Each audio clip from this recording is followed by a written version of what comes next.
I think that if one is going to understand anything as complex as to why all these different societies have erected laws against these substances and these plants, I mean, if you think about it, declaring a plant illegal is one of the strangest ideas that humans have come up with. You know, how can a plant be illegal, for goodness sake? But anyway, I mean, no one has ever explained that, right? I mean, you just look at a plant and you think, you know, how can this be an outlaw? It's ridiculous.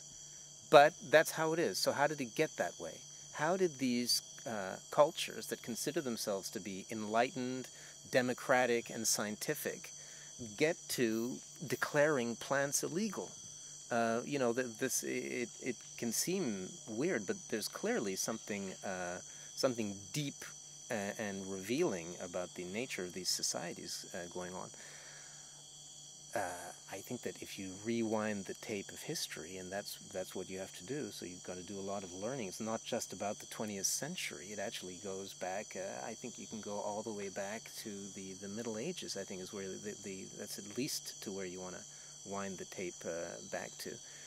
And we are talking Judeo-Christianity and then the birth of rationalism and how it unfolds. So then there's the Inquisition and essentially things shamanic and modification of consciousness were already persona non grata, unwelcome in Europe in 1500. You know, people were killed for being shamans in Europe, and then when the Europeans started getting on boats and showing up in other parts of the world, and they ran into people who claimed to communicate with spirits in nature, they called them sorcerers, and there was also witch burnings by the Spanish Inquisition in Mexico and in Peru and other countries. So there was already a deep intolerance in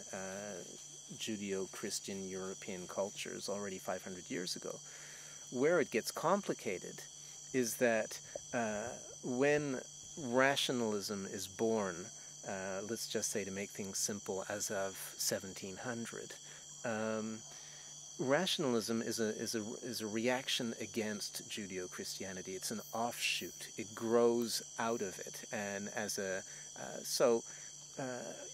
rationalism says we don't need God to understand the world, and we can understand the world by measuring it, and we can reach a satisfactory understanding of everything